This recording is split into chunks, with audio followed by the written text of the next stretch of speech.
উৎসর্গ লিখেছেন তানজিনা ইসলাম। পর্ব সংখ্যা ৪। রুদ্রসহ সকলকে ভেতরে নিয়ে যাওয়া হলো। ছেলেরা সবাই রুদ্রর সাথে স্টেজে ছবি তুলছে। তখনই রুহানি আসলো ওখানে। হাতের ইশারায় দিয়ে রাহুলকে ডাকলো। রাহুল স্টেজ থেকে নেমে রুহানিকে বলল, আবার ডাকছিস কেন?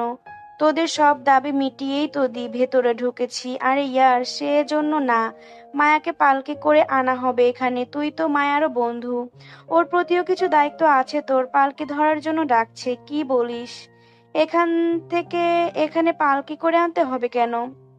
এটা নাকি এ বাড়ির নিয়ম। রুদ্র দাদা তার স্ত্রীকে পালকিতে করে এ বাড়িতে এনেছিল। তারপর থেকে এ বাড়িতে এ নিয়ম তৈরি হয়েছে, নতুন বউকে পালকিতে করে আনতে হবে। এ বাড়িতে ঠিক কত ধরনের নিয়ম আছে আমাকে বলবি? এ যুগে এসে এসব নিয়ম কে মানে ভাই? রাহুল অবাক হয়ে বলল, জানি না, তুই তাড়াতাড়ি চল। আরিয়ান আর সাহিলকেও ডেকে আন, ওইদিকে সবাই অপেক্ষা করছে। বলেই রুহানি দ্রুত পায়ে চলে যায়। রাহুল সাহিল আর আরিয়ানকে ডেকে আনে। দেখে ওদেরকে যেতে দেখে রুদ্র কোথায় যাচ্ছে জিজ্ঞেস করলে বাড়ির নিয়ম নিয়ে পিন্স মারতেও ছাড়ে না। তিনজনই কাঙ্ক্ষিত জায়গায় পৌঁছে দেখে পালকি রাখা আছে সদর দরজার সামনে। রুয়ান চৌধুরী, মুস্তাফিজ খান সহ বড়দের মধ্যে কয়েকজন উপস্থিত আছে। রুহানি মায়াকে নিয়ে বাইরে বের হলো। আরিয়ান থমকালো মায়াকে দেখে। বুকের ভেতর অসহ্য ব্যথাটা আবার শুরু হয়েছে। নিজের প্রিয় মানুষকে অন্যের হয়ে যেতে দেখা দেখা কি এতটাই সোজা? মায়া জোর করে হলেও তার ভালোবাসাকে নিজের করেছে, কিন্তু সে তার হাসি মুখে বুকের ভেতর দাফন করা যন্ত্রণাটা তো কেউ দেখলো না। এজন্য হয়তো বন্ধুর প্রেমে পড়তে নেই। আজ তার ভালোবাসার চাইতেও প্রেমে পড়তে নেই। ভালোবাসার চাইতেও বন্ধুত্বটাকে বেশি প্রায়োরিটি দিতে হচ্ছে। তার মনের গহীনে লুকিয়ে রাখা প্রেয়সীর বিয়েতে উপস্থিত থাকতে হচ্ছে। সে তার প্রেয়সীর বিয়ে খেতে আসেনি, এসেছে তার প্রাণপ্রিয় বন্ধুদের এক হওয়া দেখতে। কিন্তু মনকে কি মানানো যায়? এই মায়াকে আজ অসম্ভব সুন্দর লাগছে। এত সুন্দর করে সেজেছে সে। এই সাজটা তো অন্য কারো জন্য। এই বিষাক্ত সত্যটা মেনে নিতে যে কষ্ট হচ্ছে, ভীষণভাবে কষ্ট হচ্ছে। আরিয়ান সবার অগোচরে চোখের কোণে জমা পানি মুছে নিল। বুকে হাত দিয়ে জোরে জোরে বার কয়েক নিঃশ্বাস নিল। মুখে মিথ্যা হাসি ফুটিয়ে এগিয়ে চলল সামনের দিকে। মায়ের মুখে হাসি ফুটলো। আরিয়ানকে দেখলো। সামনে গিয়ে দাঁড়িয়ে বলল, এসেছিস তাহলে? আরিয়ানের সামনে গিয়ে দাঁড়িয়ে বলল, এসেছিস তাহলে? আমার সাথে দেখা করতে যাসনি কেন? তুই তো সাজছিলি, তাই আর ওইদিকে যাইনি। এর চেয়েও বড় কথা হচ্ছে, আমি তো তখন বরপক্ষ ছিলাম, তাই রুদ্রর সাথে থেকেছি সব সময়। এখন আবার কনেপক্ষ হয়ে তোর পালকি তুলতে এসেছি। এতদিন আসিসনি কেন? মিস করেছি তোকে অনেক। একটু অসুস্থ ছিলাম রে। বাদ দে এসব কথা, পালকিতে উঠবি চল।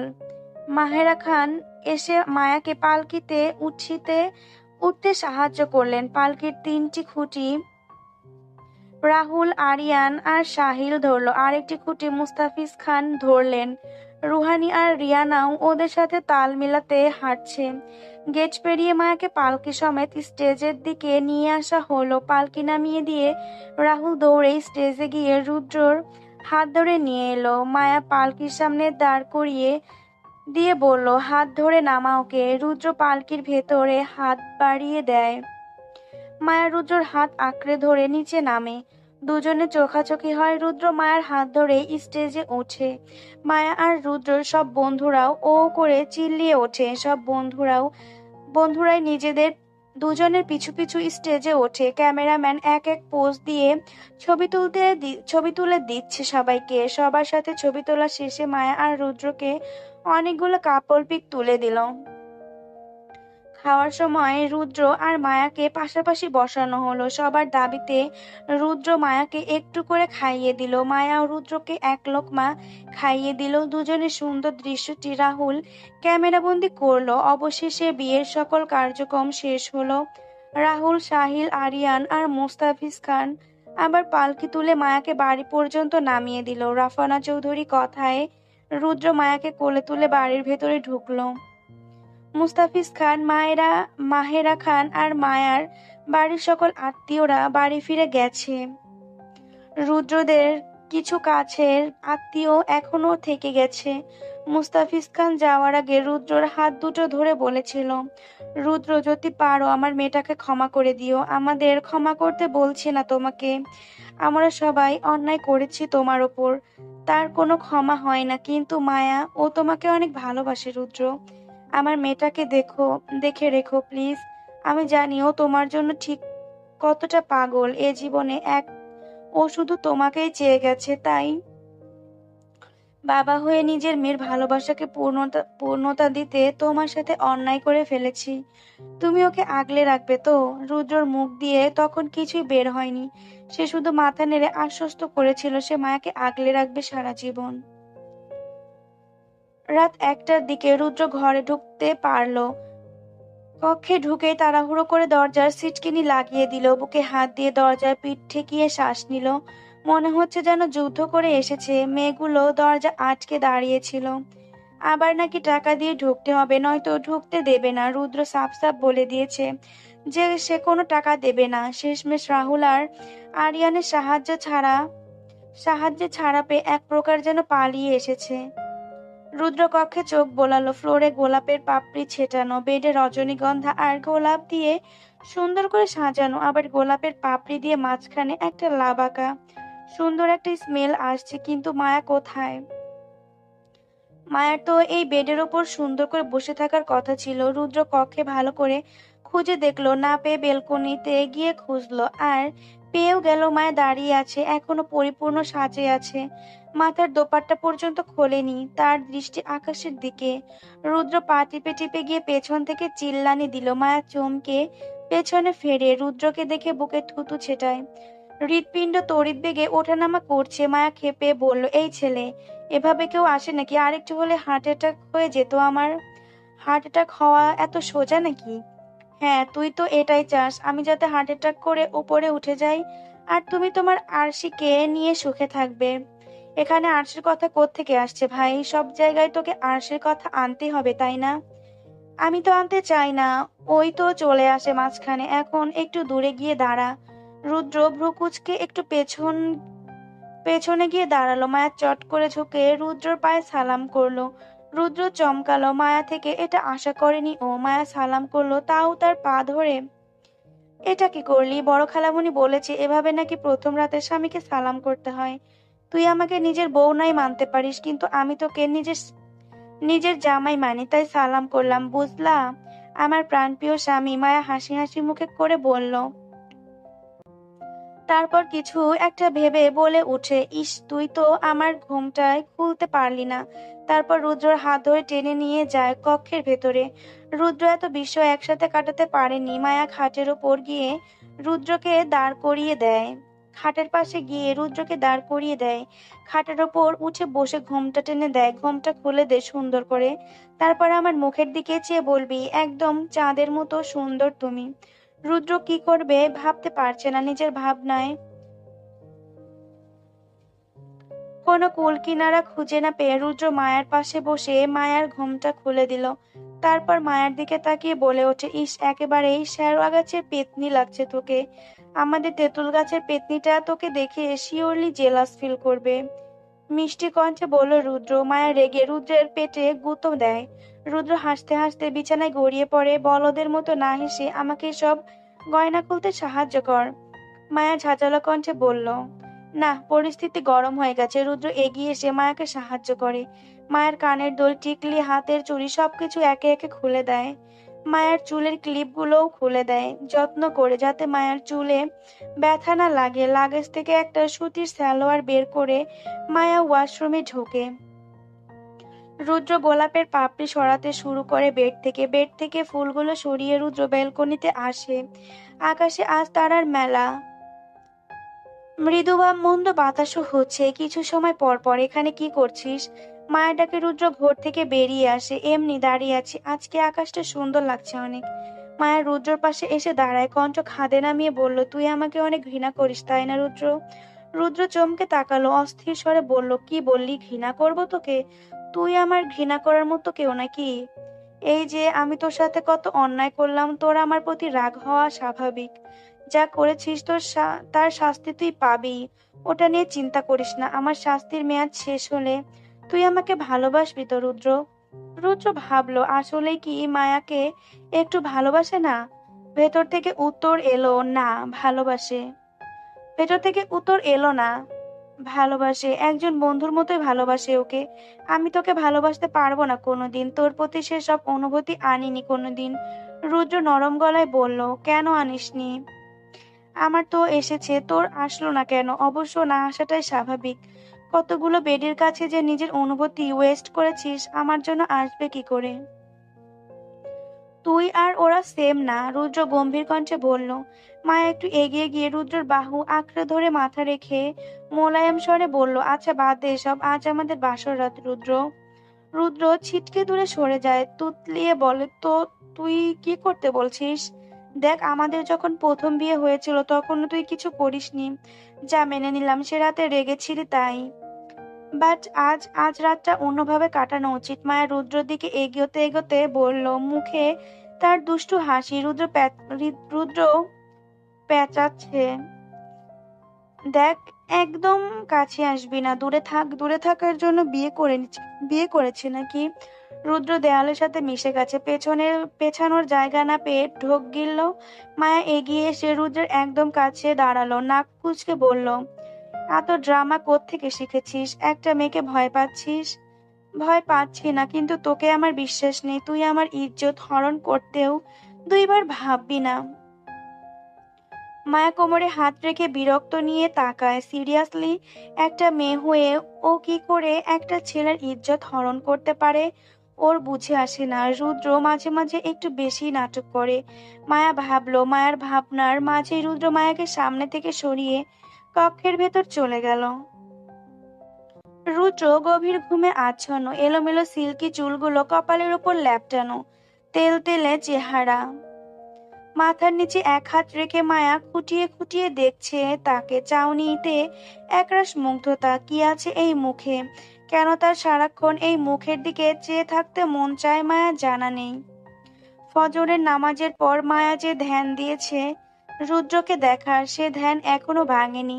রুদ্রকে হাজার ডেকেও মায়া ঘুম থেকে তুলতে পারেনি নামাজের জন্য, কিন্তু এখন যে মনে অবাধ্য ইচ্ছে জাগছে। রুদ্র এই ঘুমানোর সুযোগ নিতে মন চাচ্ছে মায়ার। জেগে থাকলে তো রুদ্র তাকে ঝগড়া করেই কুল পায় না। আচ্ছা, ও যদি এখন একটা চুমু খায় তাহলে কি রুদ্র জেগে যাবে? জেগে গেলে যাবে। রুদ্রকে ভয় পায় নাকি ও? মায়া আরেকটু এগিয়ে গেল রুদ্রর দিকে, নরম ঠোঁট এগিয়ে চুমু বসালো রুদ্রর কপালে, তারপর দুই গালে, নাকে, দুই চোখে এগিয়ে গিয়ে ঠোঁটে ঠোঁট ছোঁয়াতে যাবে তখনই রুদ্র তার নিজের ঠোঁটের ওপর হাত রাখলো। মায়া হতভম্ব হয়ে চোখ মেলে। রুদ্র ছোট ছোট চোখে চেয়ে আছে। ছিটকে দূরে মায়া ছিটকে দূরে সরে বসলো, চক্ষু যেন বেরিয়ে আসবে। রুদ্র জাগলো কখন? রুদ্র শোয়া থেকে উঠে বসলো। মায়া আতঙ্কিত চোখে চেয়ে আছে। না, ও ভয় পায়নি, কিন্তু রুদ্র এভাবে দেখে ফেললো, হজম করতে পারেনি। রুদ্র শান্ত দৃষ্টি, হাঁটু জড়িয়ে ধরে তার উপর চিবুক রাখলো। কি করছিলি? কই, কিছু করছি না তো। মায়া কণ্ঠ খাদে নামিয়ে বলল, কিন্তু আমি যে দেখলাম। কি দেখেছিস? মায়ার বাচ্চা, চালাকি করছিস? আমার বাচ্চা এখনো হয়নি রুদ্র, আর তোর যে অবস্থা মনে হয় না কোনোদিন হবে। রুদ্র তেড়ে গিয়ে কিছু বলতে যাবে তখনই মায়া দৌড়ে ওয়াশরুমে গিয়ে দরজা বন্ধ করে দিল। রুদ্র ফোঁস করে শ্বাস ফেলে। অনেকক্ষণ অপেক্ষা করে মায়া বেরোনোর, কিন্তু অনেক সময় কেটে যাওয়ার পর মায়ার বের হওয়ার কোনো নামগন্ধ নেই। রুদ্র আর অপেক্ষা করতে না পেরে কক্ষ থেকে বেরিয়ে যায়। নিচে ডাইনিং এ রাফানা চৌধুরী নাস্তা দিচ্ছে সকলকে।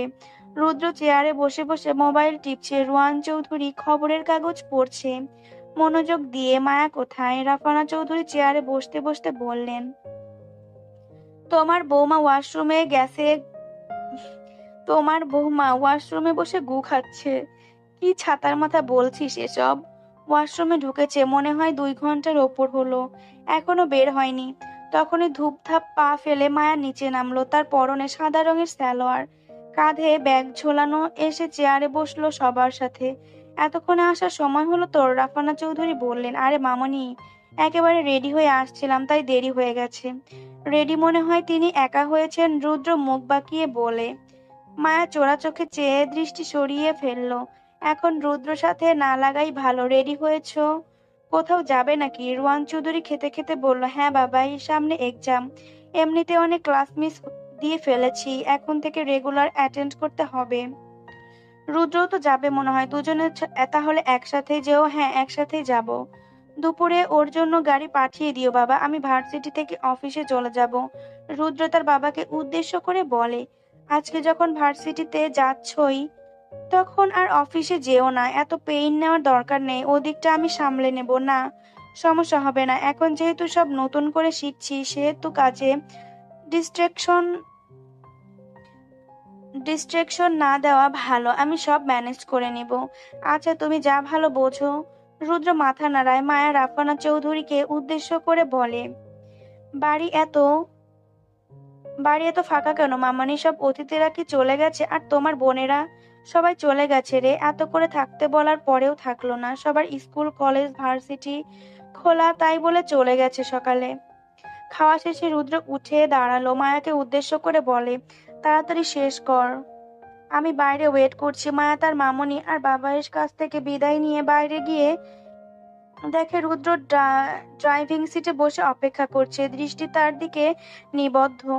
মায়া গিয়ে অপর সিটে বসলো। রুদ্র গাড়ি স্টার্ট দিল।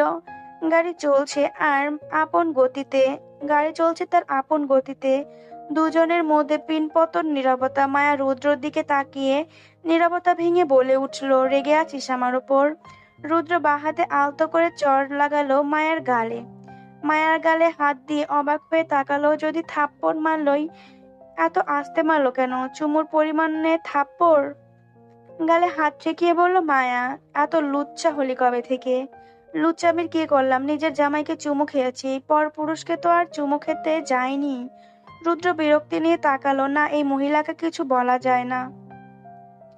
আর শক্ত পাথরে মাথা ঠোকা দুটোই এক। এই মহিলাকে কিছু বলা আর শক্ত পাথরে মাথা ঠোকা দুটোই এক। কাজের কাজ কিছুই হবে না, ওইদিকে মাথা ফেটে রক্তক্ষরণ হবে। রুদ্র ড্রাইভিং এর মনোযোগ দিল। এক্সামের নোটিশ দিয়ে দিয়েছে। মায়া মনোযোগ দিয়ে টিচারের লেকচার শুনছে আর নোট খাতায় নোট করছে। সেকেন্ড বেঞ্চে বসেছে সে। তার পাশে রুহানি আর রিয়ানা, তাদের পেছনের বেঞ্চে রাহুল, রুদ্র, সাহিল আর আরিয়ান। চারজন গাদাগাদি করে বসেছে। সবার প্ল্যান ছিল একেবারেই লাস্ট বেঞ্চে বসে চিল করবে, কিন্তু মায়া তা হতে দিলে তো। সে ওদের কথা না মেনে সেকেন্ড বেঞ্চে বসেছে। আর ওরা সবসময় একসাথেই বসে, একজনও কখনো টিম থেকে ছেড়ে অন্য বেঞ্চে বসে না। তবে মাঝে মধ্যে রুদ্রর ক্ষেত্রে তা ব্যতিক্রম হতো। ওর পাশে মাঝে মাঝে আরশি বসতো, আর ওর বন্ধুরা ওদের দুজনকে বিরক্ত করার জন্য ওদের আশেপাশে বসতো। মায়া যেহেতু সেকেন্ড বেঞ্চে বসেছে, তাই সবাই লাস্ট বেঞ্চে থেকে ওর সাথে বসার জন্য চলে এসেছে। শুধু মায়া আর আরিয়ান মনোযোগ দিয়ে ক্লাস করছে, বাকিরা হয় একজন আরেকজনকে বিরক্ত করছে, নয়তো কলমের ক্যাপ দিয়ে গুতাচ্ছে। মায়া কিছুক্ষণ ওদের দেখছে, তো কিছুক্ষণ পাশে রোতে বসা আরশিকে দেখছে। বেচারি বারবার রুদ্রকে কিছু বলার চেষ্টা করছে, কিন্তু টিচার থাকায় পারছে না। অবশেষে টিচারের লেকচার শেষ হলো। সবাই এক্সামের কথা পুনরায় মনে করিয়ে দিয়ে ক্লাস ছেড়ে বেরিয়ে গেল। মায়া খাতা গুছিয়ে উঠে দাঁড়ালো। সবাই মায়া আর রুদ্রর কাছে আসতে শুভকামনা জানালো। ক্লাসে চেনা পরিচিত অনেকে দাওয়াত দেওয়া হলেও অনেকেই বিয়েতে উপস্থিত থাকতে পারেনি, তাই এখানে শুভকামনা জানাচ্ছে। যেহেতু মায়া ক্লাসের ক্যাপ্টেন আর ওদের গ্যাংকে অনেকে সমীহ করে চলে, তাই সবাই নতুন জীবনের জন্য শুভকামনা জানাতে আসছে। প্রায় সবাই যখন ক্লাস থেকে ক্যান্টিনের উদ্দেশ্যে বেরিয়ে গেল, আরশি তখন রুদ্রের সামনে এসে দাঁড়ালো। অনেকক্ষণ ধরে সে চেষ্টা করছিল, কিন্তু সবার জন্য আসতে পারছিল না। তুমি নাকি বিয়ে করেছো রুদ্র? আরশি ভাঙা গলায় বলে। হ্যাঁ, করেছি। আরশি অসম্ভব খারাপ লাগলো, কিন্তু তা হজম করলো। রুদ্রর কাছে অনেক প্রশ্নের উত্তর যে জানার আছে। প্যানিক হয়ে পড়লে এসব কিছুই শোনা হবে না। কিন্তু তুমি তো আমাকে ভালোবাসতে, বলো কেন করলে এমন? আমি দুঃখিত আরশি, আমার তোমার সাথে এমন করা উচিত হয়নি। নিজের অজান্তেই ঠকিয়ে ফেলেছি তোমাকে। যদি পারো ক্ষমা করো আমায়। তুমি অজান্তেই কষ্ট দাওনি আমায়, জেনেই সব কষ্ট দিয়েছো। আর তুমি ক্ষমা কেন চাইছো? আমি তো তোমার ক্ষমা চাওয়া দেখতে চাইনি। হয়তো হয়তো তোমার কাছে সব নাটক আর টাইম পাস ছিল, কিন্তু আমি তো তোমায় ভালোবেসেছি। আমার ভালোবাসা তো মিথ্যা ছিল না। আমি তোমার সাথে এমন করতে চাইনি আরশি। আরশি চোখে পানি, রুদ্র আর চোখে মায়ার দিকে চাইলো। ওর সব বন্ধুরা মায়ের সাথে দাঁড়িয়ে আছে। আচ্ছা, ওর কি আরশির জন্য একটু হলেও খারাপ লাগছে না? অনুশোচনা হচ্ছে না মনে? কারো ভালোবাসা কেড়ে নেওয়ার গিল্টি হচ্ছে না? মেয়েটা এত পাথর কেন? রুদ্র শুধু একবার বলো যে তুমি আমাকে এখনো ভালোবাসো। রুদ্র তাকালো আরশির দিকে, চোখে মুখে অসম্ভব আশা নিয়ে। আরশি তাকে তাকিয়ে আছে রুদ্রর দিকে। রুদ্র কিছু বলতে পারছে না। মায়া এগিয়ে এলো ওদের দিকে। আরশি কাঁধে হাত রেখে বলল, তোকে ভালোবাসলে কি আর আমাকে বিয়ে করতো? তুই জোর করে বিয়ে করেছিস ওকে, তাই না? আরশি মায়ার হাত ছাড়া মেরে সরিয়ে দিয়ে বলল। মায়া ফিসেল হাসলো। আমার এত সাহস কোত্থেকে আসবে যে ফারাবী চৌধুরী রুদ্রকে জোর করে বিয়ে করব আমি? ইজ হি এ চাইল্ড যে আমি তাকে জোর করলাম আর সে সুরসুর করে বিয়ে পিড়িতে বসে গেল? তুই সব করতে পারিস, অসম্ভব কিছুই না তোর কাছে। নাক ফুলালো মায়া, দাঁতে দাঁত চেপে বলল, জানিসই যখন সব করতে পারি, তাহলে আমার জিনিসে হাত বাড়াতে এসেছিস কোন সাহসে? সাবধান করছি, এতদিন কিছু বলিনি মানে এই না যে এখনো কিছু বলবো না। এতদিন অধিকার ছিল না, তবু অযাচিত অধিকার ফলিয়েছি অনেকবার, অনেক ভাবে। আর এখন তো অধিকার আছেই, কি করতে পারবো ভেবে ভেবে নিস। দূরে থাক ওর থেকে, নয়তো তুই জানিস আমি কতটা নিচে নামতে পারি। রুদ্র অফিস থেকে ফিরতে সন্ধ্যা পার হয়ে গেল। দিনের আলোকে ছাপিয়ে রাতের অন্ধকার গ্রাস করে নিয়েছে চারদিক। রুদ্র কক্ষের রুদ্র কক্ষের ভেতর ঢুকে ব্যাগ রাখলো টেবিলে। এসি ছেড়ে দিয়ে শটান হয়ে শুয়ে পড়লো বিছানায়। আজকে একটু বেশি চাপ পড়েছে আসলে। ভার্সিটি থেকে শেষ করে অফিসে সামলানো চারটিখানি কথা নয়। তারপরেও সে তার বাবাকে সাহায্য করতে চায়। বাবার কথা মনে করলে এসব কষ্ট কষ্ট বলে মনে হয় না। রুদ্র সিলিং এর দিকে তাকিয়ে দুপুরের কথা ভাবছে। অনেক কষ্টে বেঁচে ফিরেছে সে ভার্সিটি থেকে। আজকে হয় ও মায়ার হাতে খুন হতো, নয়তো ওর অন্য বন্ধুদের হাতে। ওদের সামনে কখনো আরশির সাইড নেওয়া যায় না। কেন ওরা আরশিকে সহ্য করতে পারে না? উত্তর একটাই, মায়া। মায়ার পছন্দ না আরশিকে, তাই ওর ফ্রেন্ডদের কারো সহ্য হয় না ওকে। রুদ্র দীর্ঘশ্বাস ফেলে, ওর বাবা মার মতো ওর বন্ধুরাও সবসময় মায়ার পক্ষই নেয়। মায়া ওদের কাছে সবচেয়ে পছন্দের। ওরা সবাই মায়ার দিকেই এক পেশে মায়ার দিকেই টানে। মায়ের ভালো লাগা খারাপ লাগা সবকিছু ওদের কাছে অনেক বেশি ম্যাটার করে। ওর যে ম্যাটার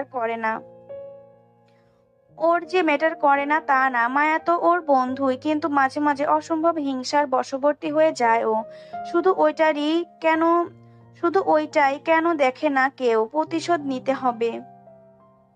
মায়ের ওপর যেমন তেমন ভাবে প্রতিশোধ নেবেই নেবেই ও, কিন্তু ওর দৌড় প্রতিশোধের প্ল্যান বানানোর পর্যন্তই।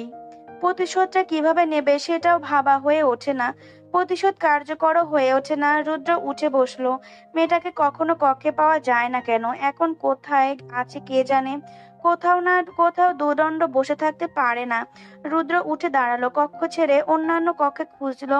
ছাদে গিয়ে পুরো ছাদ খুঁজে দেখলো। সিঁড়ি বেয়ে নিচে নেমে ডাইনিং রুমে খুঁজলো। আশ্চর্য, মেয়েটা গেল কোথায়? ওর মামুনির কাছে গিয়ে বসে নেই তো? মা বাবার কক্ষে গিয়ে দেখলো রাফানা চৌধুরী বসে আছে, কোরআন পড়ছে। তার বাবা হয়তো বাইরে কোথাও গেছে। মায়া কোথায় আম্মু? মায়া কোথায় আম্মু? রাফানা চৌধুরী মাথা তুলে তাকালেন। চলে এসেছো তুমি? বাড়িতেই কোথাও আছে, খুঁজে দেখো। আর কোথায় যাবে? তোমার কিছু লাগবে না? কিছু দরকার নেই, তুমি পড়ো। খুঁজে পাচ্ছিলাম না, তাই তোমার কাছে জিজ্ঞেস করতে আসলাম। বাগানে গেছে হয়তো, আমি দেখে আসছি। রুদ্র বাগানে যাওয়ার উদ্দেশ্যে বেরিয়ে পড়ে। মাথার ওপর চাঁদ, আজ হয়তো পূর্ণিমা তিথি। রুদ্র হেঁটে বাগানের দিকে যাচ্ছে, চাঁদটাও তার সাথে সাথে হাঁটছে। রুদ্র দূর থেকে দেখলো মায়া দোলনায় বসে আছে। চাঁদের আলো উপচে পড়ছে তার চোখের ওপর। অন্যমনস্ক হয়ে কি যেন ভাবছে। রুদ্র মায়ার সামনে গিয়ে কোমরে হাত দিয়ে দাঁড়ালো। মায়া আচমকা রুদ্রকে দেখে জোরে করে একটা চিৎকার দিল। রুদ্র চোখ মুখ কুঁচকে বলল, চিল্লাচ্ছিস কেন শাকচুন্নি? এভাবে কেউ সামনে আসে? বুকে থুতু দিয়ে বলল মায়া। এখানে বসে আছিস কেন? এমনিতেই ভালো লাগছিল দোলনায় চড়তে। বস আমার পাশে। মায়া এক সাইডে সরে গিয়ে রুদ্রকে জায়গা করে দিয়ে বলে। রুদ্র মায়ের পাশে বসলো। মায়া রুদ্রর বাহু আঁকড়ে তার কাঁধে মাথা রাখে মোহময় কণ্ঠে আওড়ায়, দেখ কি সুন্দর জ্যোৎস্না রাত। অনেক সুন্দর, ভালোই হয়েছে দোলনাটা থাকায়। অফিস থেকে এসে ড্রেস বদলাসনি কেন? তোকে খুঁজতে খুঁজতে আর শার্ট বদলানো সময় পাইনি। ঘামের গন্ধ বেরোচ্ছে? এভাবেই ভালো লাগছে। মায়া রুদ্রর বাহুতে নাক লাগিয়ে বলল। মায়া কন্ট্রোল। মায়া জোরে হেসে দিল। রুদ্র নিজেও হাসে ওর সাথে। দোলনায় ছেড়ে উঠে দাঁড়িয়ে বলে, বাড়িতে চল, ফ্রেশ হওয়ার দরকার। মায়া দোলনা ছেড়ে উঠে দাঁড়ালো। রুদ্র শাওয়ার নিয়ে বের হয়ে পরনে শুধুই টাওয়াল, গায়ে বিন্দু বিন্দু পানি, ভেজা চুলগুলো কপালের ওপর এসে পড়েছে। আরেকটা টাওয়াল দিয়ে মাথা মুছছে। মায়া বিছানায় বসে ফোন টিপছিল। রুদ্রকে বেরোতে দেখে মোবাইল পাশে রেখে রুদ্রর দিকে দৃষ্টি দৃষ্টি দিল। রুদ্র ভ্রু কুঁচকে শুধালো, এভাবে কি দেখছিস? তোমাকে দেখি। মায়া দু হাতে মুখ ঢেকে বলল, শুধরালি না আর। আর আমাকে দেখার কি আছে? আমি এতটাও সুন্দর নই, ফর্সা গায়ের রঙও নেই আমার। আমার আছে তো আমার কাছে তো তুই সবচেয়ে সুন্দর। এভাবে আর কখনো বলবি না। রুদ্র মায়ার দিকে তাকিয়ে রুদ্র মায়ের দিকে তাকালো। মায়া কপাল কুঁচকে তাকিয়ে আছে তার দিকে। এতক্ষণ দুষ্টুমি ভাবটা আর নেই। রুদ্র হেসে মাথা নাড়ালো, আচ্ছা আর বলবো না। তারপরও মুখটাকে বাংলার পাঁচের মতো করে রাখিস না। মোটেও আমি বাংলার পাঁচের মতো মুখ করে রাখিনি। জিম করিস বন্ধু? অবশ্যই, আমি প্রতিদিনই জিমে যাই, যদিও এই কয়েকদিন যাওয়া হয়নি বিয়ের ঝামেলায়। মায়া সাইড টেবিল থেকে জুসের গ্লাস নিয়ে রুদ্রর দিকে এগিয়ে দেয়। বাহ, লেবু শরবত বানিয়ে এনেছিস আমার জন্য? আমি তো করব এখন সব। এখানে এখানে তোমার আরশি আসবে নাকি তোমাকে জুস বানিয়ে দিতে? মায়া মুখ বাঁকিয়ে বলে। রুদ্র প্রশ্নের উত্তর দিল না। মায়ার সাথে না লাগাই বুদ্ধিমানের কাজ, কারণ রুদ্র কখনোই মায়ার সাথে কথায় জিততে পারে না। রুদ্র এক নিঃশ্বাসে পুরো গ্লাস শেষ করলো। আসলেই অনেক তৃষ্ণা পেয়েছিল। মায়া আবার মোবাইল দেখায় মনোযোগ দেয়। রুদ্র কাবার্ড খুলে টি শার্ট নিতে যাবে, তখনই দেখে কাবার্ডে ওর একটাও ড্রেস নেই। সব মায়ার ড্রেসে ভর্তি। একে ওর সব পোশাক গেল কই? রুদ্র ওয়ারড্রপ খুলে দেখলো সেখানেও সব ড্রেস মায়ার। ড্রেসিং টেবিলেও সব মায়ার জিনিস। আমার ড্রেসগুলো সব কোথায় মায়ু? কাবার্ডে আছে সব, দেখ, এসে খুঁজে দে। পাচ্ছি না কিছু। এখানে সব তোর ড্রেস। মায়া মোবাইল রেখে কাবার্ডের দিকে এগিয়ে যায়। কাবার্ডের অপর পার্টে দরজা খুলে রুদ্রের ড্রেস দেখিয়ে দেয়, এই তো সব এখানে। ড্রেস রাখার জায়গার দিকে তাকিয়ে রুদ্র হতভম্ব হয়ে গেল। 1/5 জায়গায় রুদ্রর ড্রেসগুলো রাখা। গুছিয়েই রেখেছে সব। মায়া, সিরিয়াসলি? পুরো কাবার্ডই তো তুই দখল করে ফেলেছিস। আমাকে আর একটুকু জায়গা দেওয়ার কি দরকার ছিল? দেখ রুদ্র, এখানে যেমন তোর অধিকার আছে তেমন সমান অধিকার আমারও আছে। অর্ধেক তোর, অর্ধেক আমার। ঘরের সব ফার্নিচারে অর্ধেক আমার অধিকার আছে। আরে নে না, আরে নে না তোর অর্ধেক অধিকার, কিন্তু বাকি অর্ধেক জায়গা তো আমার, প্রায় পুরোটাই তো তোর দখলে। আমার ড্রেস বেশিরভাগ জায়গাও আমার ড্রেস বেশি, তাই জায়গাও বেশি লেগেছে। আর তোর ড্রেস তো গুছিয়েই রেখেছি, এলোমেলো করে তো আর রাখিনি। এত কথা জানি না। যখন বলে দিয়েছিস অর্ধেক অর্ধেক, তখন কাবার্ডের অর্ধেক জায়গা আমাকেই দিতে হবে। আমার জায়গা থেকে তোর ড্রেসগুলো সরা। আমার একটা ড্রেসও হাত দিবি না। আমি তো হাত দেবই। বলেই রুদ্র যখনই মায়ের ড্রেস নিতে যাবে তখনই মায়া রুদ্রের হাত আঁকড়ে ধরে। খবরদার আমার ড্রেস ধরবি না। আমি তো ধরবই। বলতে বলতে দুজনের মধ্যে মারপিট লেগে গেল। তখন একজন আরেকজনকে ছেড়ে কথা বলছে না। রুদ্র মায়ার চুল টেনে ধরেছে আর মায়া রুদ্রকে চড় থাপ্পড় ঘুষি সব দিচ্ছে। ধস্তাধস্তির এক পর্যায়ে দুজনে মেঝেতে নিচে পড়ে গেল। সেখানেও একজন আরেকজনের মেরেই যাচ্ছে। একজন বলছে আমার অর্ধেক কাবার্ডের জায়গা আমাকে ফিরিয়ে দে, আরেকজন বলছে দিব না মানে দিব না।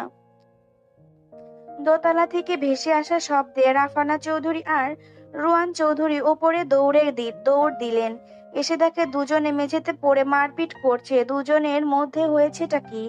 মারপিট করছো কেন? থামো বলছি। রাফানা চৌধুরী থামানোর চেষ্টা করলেন, কিন্তু তারপরও দুজনের থামার কোনো নাম নেই। রাফানা চৌধুরী আর না পেরে জোরে ধমক দেন দুজনকে। ধমক খেয়ে দুজনের উঠে দাঁড়ায়। মায়ার চুলগুলো এলোমেলো হয়ে মুখের ওপর এসে পড়েছে। মায়া হাত দিয়ে চুলগুলো কোনো মতে ঠিক করার চেষ্টা করছে। বাচ্চাদের মতো মারামারি করছিলে কেন? বাচ্চা নাকি তোমরা? মামনি, আমি বলছি সব, বলেই মায়া রাফানা চৌধুরীকে টু জেড সব বলল। ব্যাস, শুধু এইটুকুর জন্য দুজন এভাবে মারামারি করছিলে? রুদ্র, মায়া, না তোমরা বেস্ট ফ্রেন্ড? বেস্ট ফ্রেন্ডের জন্য এইটুকু স্যাক্রিফাইস করতে পারছিলে না তুমি? রুদ্র, মায়া না তোমার বেস্ট ফ্রেন্ড? বেস্ট ফ্রেন্ডের জন্য এইটুকু স্যাক্রিফাইস করতে পারছিলে না তুমি? মা, এটাকেই তুমি এইটুকু স্যাক্রিফাইস বলছো? তুমি নিজেই চেক করে দেখো, পুরো কাবার দখল করে নিয়েছে ও। আমার জন্য শুধু একটু করে জায়গা রেখেছে, কিন্তু তাই বলে তুমি ওর গায়ে হাত তুলবে? ওর চুল টেনে ধরেছো কেন? কোন সাহসে? রুয়ানা চৌধুরী রেগে বললেন। বাবা, আমি ওর চুল ধরেছি সেটা দেখছো, কিন্তু ও যে আমাকে মেরেছে সেটা দেখছো না। পার্সিয়ালিটি কেন করছো? হাত দেখিয়ে বলল। দেখো, ওর রাক্ষসের মতো নখগুলো দিয়ে আমাকে খামচে দিয়েছে, রক্ত পড়ছে। ওকেও কিছু বলো। ও নিজেকে বাঁচানোর জন্য মেরেছে তোমাকে, এমনি এমনি মারেনি। আমার মেয়েটা কতটা ব্যথা পেয়েছে চুলে। রাফানা চৌধুরী মায়ের মাথায় হাত বুলিয়ে দিয়ে দুঃখী দুঃখী মুখে করে বললেন। মায়া জিহ্বা দেখায় রুদ্রের দিকে তাকিয়ে। রুদ্র হতভম্ব হয়ে তাকিয়ে আছে তিনজনের দিকে। ওর বাবা মা বারবার জিজ্ঞেস করছে মায়া কোথাও ব্যথা পেয়েছে কিনা। এই মুহূর্তে ওর হাত পা ছড়িয়ে কাঁদতে মন চাইছে। ওরা সত্যি ওর বাবা মা তো? নয়তো ওর প্রতি এতটা অবিচার কেন? নিচে চল, এখানে আর তোকে থাকতে হবে না। কিভাবে মেরেছে আমার মেয়েটাকে? রাফানা চৌধুরী মায়াকে ধরে নিয়ে যেতে যেতে বলল। মায়া পেছন ফিরে পাথর হয়ে যাওয়া রুদ্রের দিকে তাকিয়ে গা জ্বালানো হাসি উপহার দেয়। রাতের নিস্তব্ধতা ঘিরে রেখেছে চারপাশ, সাথে রুদ্রর কক্ষেও একরাশ নিস্তব্ধতা। কক্ষে ঝকঝকে আলো জ্বলছে, এসির শো শো শব্দ ছাড়া আর কিছুই শোনা যাচ্ছে না। রুদ্র বিছানার উপর বসে অফিসের ফাইল দেখছে। চোখে তার চশমা। কিছুক্ষণ পর চশমা ঠিক করছে আর ফাইলগুলো খুঁটিয়ে খুঁটিয়ে দেখছে। পুরো বিছানায় একগাদা ফাইল ছড়ানো, ছিটানো অবস্থায় আছে। পরশুদিন থেকে প্রি টেস্ট। তাই অফিসের কাজে বেশি সময় দিতে পারবে না। অনেক কাজ জমা হয়ে আছে, তাই আগেভাগে কাজগুলো গুছিয়ে রাখার চেষ্টা। সে আগে নিজেকে অফিসের এক এমডি হওয়ার যোগ্য প্রমাণ করতে চায়, যতই বাবার অফিস হোক না কেন। তারপরও কেউ যাতে তাকে অযোগ্য বলতে না পারে। মাঝে কেটে গেছে একদিন। কাল রাতের ঝগড়ার পর মায়া রুদ্র কেউ কারোর সাথে কোনো কথা বলেনি। ঘুমানোর সময়ও কেউ কারোর সাথে কথা বলেনি। দুজন দুপাশ ফিরে ঘুমিয়েছে। যদিও রুদ্র কথা বলতে চেয়েছিল, কিন্তু যতবারই মায়ার সাথে ঝগড়া হয় ততবারই রুদ্রই সরি বলে। তাই এইবারও ভেবেই নিয়েছে মায়া যতক্ষণ না সরি বলবে ততক্ষণ কথা বলবে না। রুদ্র ফাইল দেখার মাঝেই মায়া কক্ষে ঢোকে। রুদ্র একবার চোখ তুলে তাকায় না পর্যন্ত। মায়া বিছানার একপাশে গিয়ে পা ঝুলিয়ে বসে। কাজে মনোযোগী রুদ্রকে উদ্দেশ্য করে বলে উঠে, তোকে চশমা পরায় এত সুন্দর লাগে, জানতাম না তো। রুদ্র অবাক হয়ে তাকালো মায়ার দিকে। মায়া মোবাইলে মনোযোগ দিয়ে গেমস খেলছে। মায়া যে প্রথমেই কথা বলা শুরু করবে তার ধারণা করেনি রুদ্র। নিজের অবাক হওয়া চেপে রেখে রুদ্র আবার ফাইল দেখায় মনোযোগ দেয়। একটু অ্যাটিটিউড তো দেখাতেই হবে। মায়া এক বুলিতেই কথা বলে ফেলা নিজের ইগোকে হার্ট করে। মায়া নিজের মোবাইল পাশে রেখে রুদ্রর হাতে ধরা ফাইলটা টেনে কেড়ে নেয়। এটা কি হলো রুদ্র? বিরক্ত নিয়ে বলল। কি হবে? ইগনোর করছিস কেন? অ্যাটিটিউড দেখাচ্ছিস? ফাইল দে, কাজ করছি দেখতে পাচ্ছিস না? তুই কে হে যে তোকে ইগনোর করতে যাব? কাজ আছে, অনেক বিরক্ত করিস না। কথা বলছিস না কেন? তুই যে কারণে কথা বলছিস না আমিও সে কারণেই কথা বলছি না। তুই কথা না বললে কিছু না, আর আমি অ্যাটিটিউড দেখালেই দোষ? আমি তো কথা বলার চেষ্টা করছি, কিন্তু তুই তো সেই চেষ্টাটুকু সার্থক হতে দিচ্ছিস না। আসছে এখন চেষ্টা করতে, কাল পুরো রাত, আজ পুরো দিন যে কথা বলিসনি সেটা মনে নেই? আমি কথা বলিনি বলে তুইও বলবি না? সবসময় আমি কেন প্রথমে কথা বলবো? আমি কেন সরি বলবো সব সময়? কালকে বকাটাও আমিই খেয়েছি, যেখানে দোষ দুজনেরই সমান সমান ছিল। বাবা মা সবসময় তোর পক্ষেই নেয়।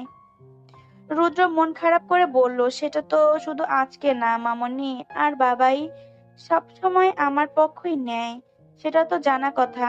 কেন নেবে? ওরা নিজেরাও এসে দেখেছে দোষটা দুজনের ছিল, তারপরও আমাকে বকা দিয়েছে। সবসময় পার্সিয়ালিটি করে। সেটা আমি কি করে জানবো আমার পক্ষ কেন নেয়? আচ্ছা বাদ দে এসব, আই এম সরি। পরের বার থেকে আর এমন করিস না। সিরিয়াসলি এত খচ্চর কেন তুই? দোষ দুজনেরই ছিল, তারপরেও দায় আমার ওপর চাপাচ্ছিস। মায়া টেডি হাসলো। রুদ্র পাশ ঘেঁষে গিয়ে বসলো। রুদ্র মায়ার চুলে হাত দিয়ে বলে উঠল, আমার তোর চুল ধরে আমার তোর চুল ধরে টানা উচিত হয়নি। মেয়েদের সবচেয়ে দুর্বল জায়গা তাদের চুল, আর তোর চুল তো অনেক লম্বা। বেশি ব্যথা পেয়েছিস? না, অত জোরেও ধরিসনি, একটু এক্সট্রা অ্যাক্টিং করে ফেলেছি। কিন্তু আমি জানি তুই আমার মারে একটুও ব্যথা পাসনি ব্রো। যেখানে ছেলেরাই আমার সাথে জিততে পারে না, সেখানে তোর নরম হাতের মারে আমি আর কি বা ব্যথা পাবো? রুদ্র ভাব নিয়ে বলে। মায়া রুদ্রর দিকে নিজের হাতে থাকা ফাইল এগিয়ে দেয়। রুদ্র হাত বাড়িয়ে তা নেয়। চশমা পরিস কখন থেকে? মাঝে মধ্যে পড়ি, মাথা ব্যথা করলে বা কাজ করার সময় বা বেশিক্ষণ বই পড়ার সময়। সুন্দর লাগছে তোকে, মায়া মিটি মিটি হেসে বলে। রুদ্র বাঁকা চোখে তাকায়। মায়া পরক্ষণেই আবার বলে ওঠে, শুধু কাজ করলেই হবে? খেতে হবে না? কত রাত হয়েছে তা খেয়াল আছে? রুদ্র দেখলো, ঘড়ির দিকে তাকালো। টিকটিক শব্দে ঘড়ির কাঁটা অনবরত ঘুরে চলছে। ঘড়ির কাঁটার 12টা বেজে 35 মিনিট। রুদ্র দীর্ঘশ্বাস ফেলে। মায়ার দিকে তাকিয়ে বলে ওঠে, এতই ফাইলগুলো কাজ শেষ করেই খাবো। এই তো ফাইলগুলোর কাজ শেষ করেই খাবো। মা বাবা খেয়েছে? হ্যাঁ, তোকেও ডাকতে বলেছিল। কাজ করছিস দেখে আর ডাকেনি, কিন্তু এখন খেয়ে নে রুদ্র, অনেক রাত হয়ে গেছে। অনেক কাজ থেকে গেছে রে। কালকেই ফাইলগুলো জমা দিতে হবে। কালকে প্রজেক্টের ফাইনাল ডেট। প্রথমবারে ক্লায়েন্টদের মনক্ষুণ্ণ করতে চাই না। এখন যদি খেতে উঠি তাইলে অনেক সময় চলে যাবে। তাইলে বলে তাই বলে খাবি না? তোর কষ্টটা বুঝি স্টাডি অফিস সব একসাথে সামলাতে হচ্ছে। তাই বলে খাবি না? তোর কষ্টটা বুঝি স্টাডি অফিস সব একসাথে সামলাতে হচ্ছে। এখন তোর বেশি স্ট্রং থাকা প্রয়োজন, আর স্ট্রং থাকার জন্য বেশি বেশি খেতে হবে। এতগুলো ফাইলের কাজ শেষ করতে করতে শিওরলি সকাল হয়ে যাবে। আচ্ছা উঠছি, তুই খেয়েছিস? না, তোর সাথে খাবো। খাসনি কেন তুই? এত রাত হয়ে গেছে, মা বাবার সাথে খেয়ে নিতি। ভালোবাসা দেখাচ্ছিস? রাগী স্বরে বলল। আমি তো দেখাবো ভালোবাসা, আর কে দেখাবে? আমি খাইয়ে দেই। রুদ্রর গাল টেনে দিয়ে বলল মায়া, তোর কষ্ট করতে হবে না, আমি উঠছি, তুই আগে নিজে খেয়ে নে। কিন্তু মায়া শুনলো তো? সে বিছানা ছেড়ে নেমে দাঁড়ালো, দ্রুত পায়ে কক্ষের বাইরে চলে গেল। মিনিট 10 পর আবার কক্ষে ফিরে আসলো, হাতে ধরা ট্রেতে খাবার। মায়া বেড সাইড টেবিলে ট্রেটা রাখলো। রুদ্র ফাইল দেখার মাঝে মাঝে মায়ের কর্মকাণ্ড দেখছে। মায়া হাত ধুয়ে প্লেট হাতে নিল। মায়ু, আগে তুই খেয়ে নে। একসাথে খাবো। গলদা চিংড়ি রান্না হয়েছে, তোর ফেভারিট ডিশ। রুদ্র হাসে। মায়ার দিকে করে বসে, যাতে মায়া খাইয়ে দিতে সুবিধা হয়। মায়া খাইয়ে দিচ্ছে রুদ্রকে, সাথে নিজেও খাচ্ছে। রুদ্র তাকায় মায়ার দিকে, আলতো হাতে খাইয়ে দিচ্ছে তাকে। চোখে মুখে মায়া উপচে পড়ছে। রুদ্রর মনটা ভালো হয়ে যায়। এত ভালোবাসা কপালে সইবে তো? মায়া রুদ্রকে খাওয়ানো শেষে পানির গ্লাস এগিয়ে দেয়। ওনার শেষ অংশ দিয়ে রুদ্রর মুখ মুছিয়ে দেয়, তারপর নিচে গিয়ে ট্রেটা রেখে আসে। মায়া কক্ষে এসে পড়তে বসলো। মনে মনে ভেবে নিয়েছে এবারেও ক্লাস টপ করেই ছাড়বে ও। 3 বছরের পজিশন ধরে রাখতে হবে। ম্যাথ সলভ করতে বসেছে মায়া। পরশু ম্যাথ এক্সাম। মায়া পড়ার মাঝে রুদ্রকে উদ্দেশ্য করে বলল, অফিসের কাজ অফিসের কাজ না হয় শেষ করছিস, কিন্তু পরশু থেকে যে এক্সাম, সেটা মনে আছে? এক্সামের জন্য কিছু পড়বি না? আমাদের কিছু পড়ার দরকার নেই, আমরা ছেলেরা এক্সামের আগের রাতে পরেই ফার্স্ট ক্লাস পেয়ে যাই। এক্সামের আগের রাত পরেই ফার্স্ট ক্লাস পেয়ে যাই, তার মানে এবারেও সবটা টুকলি করবি? রুদ্র মাথা নাড়িয়ে হাসে। মায়া মনে মনে কয়েকটা গালি দিয়ে পড়ায় মনোযোগ দেয়। এক্সাম শুরু হয়ে গেছে, 1.5 মাস জুড়ে এক্সামের ডেট পড়েছে, কিন্তু এবার মায়ার টিমের কারো সিট একসাথে পড়েনি। তবুও সবার এক্সাম মোটামুটি ভালো হচ্ছে। রুদ্র, রাহুল, সাহিল ইচ্ছা মতো টুকলি করেছে। আরিয়ান এসবে নেই, সে পড়াশোনায় ভীষণ মনোযোগী, সবার চেয়ে বেশি বুঝদারও। 1.5 মাসে আরশি অনেকবার রুদ্রের সাথে কথা বলার চেষ্টা করেছে, কিন্তু বলতে পারেনি। মূলত রুদ্র নিজেই কথা বলতে চায়নি। কথা বললে আবার মায়া বাড়বে, আরশি আরো কষ্ট পাবে। রুদ্র আর কষ্ট দিতে চায় না কাউকে। কারো ভাঙা মনের বদদোয়া অনেক কঠোর হয়, ও চায় না আরশির বদদোয়া নিতে। রুদ্র সবসময় মনে হয় ও আরশির আবেগ ছাড়া আর কিছুই না। ও যেমন টাইম পাস করতে করতে আবেগে পড়েছে, আরশিও তেমন প্রথম কারো আবেগে পড়েছে। হয়তো নতুন কেউ আসলে আরশি মুভ অন করতে পারবে, ভুলতে পারবে ওকে, তাই সবসময় আরশি থেকে দূরে থাকার চেষ্টা করছে। আজকে লাস্ট এক্সাম ছিল, সবাই ক্যান্টিনে বসে আছে। আপাতত কয়েকদিনে শান্তি, ফাইনাল এক্সামে দেরি আছে আরো, তাই সবাই ক্যান্টিনে বসে চেয়ার আপ করছে। রুদ্র, রাহুল, আরিয়ান আর সাহেল কিছু নিয়ে আলোচনা করছে। মায়া, রিয়ানা আর রুহানি বিরক্ত নিয়ে তাকিয়ে আছে চারজনের দিকে। ওরা চারজন কানে কানে কানে কিছু নিয়ে কথা বলছে, বাট ওরা তিনজন সামনে আসলে কথা থামিয়ে দিচ্ছে। মায়া আর না পেরে চারজনকে বলে ওঠে, কিছু বলবি তোরা? সমস্যাটা কি? আমাদের সামনে এভাবে ফিস ফিস করে কথা বলছিস কেন? আসলে আমরা একটা ডিসিশন নিয়েছি, বাট তোদের তিনজনকে বলতে পারবো না। রাহুল ঢোক গিলে বলল। আমাদেরকে বলতে যাবি কেন? আমরা তোদের বন্ধু নাকি? মুখ বাঁকিয়ে বলল রুহানি। আসলে আমাদের ভয় লাগছে তোদের বলতে। আমরা ভূত নাকি ভাল্লুক? আমাদের ভয় লাগছে কেন? তোরা আমাদের প্ল্যান শুনলে আমাদেরকে শিওরলি মারবি, সাহিল বলল। সাহিলকে আর কিছু বলতে না দিয়ে রিয়ানা বলতে হবে না তোদেরকে, বললে বলবি, না বললে নেই। আমাদের সামনে এত ফিসফিস করার দরকার কি? নাটক করছিস কেন চারজনে? আমরা একটা ব্যাচেলর পার্টির অ্যারেঞ্জমেন্ট করেছি, শুধু ছেলেরা থাকবে সেখানে, মেয়েরা অ্যালাউড না, রুদ্র সবার উদ্দেশ্যে বলে। ব্যাচেলর পার্টিতে তুই যাবি কেন? তুই তো ব্যাচেলর না, মায়া গম্ভীর স্বরে রুদ্রকে বলল। ব্যাচেলর পার্টি নাম দিয়েছি শুধু, যেহেতু শুধু ছেলেরা যেতে পারবে, বিবাহিত অবিবাহিত সব ছেলেরা। রুদ্র কণ্ঠ খাদে নামিয়ে বলে, আমাদের ব্যাচে সব ছেলেরা থাকবে? হ্যাঁ।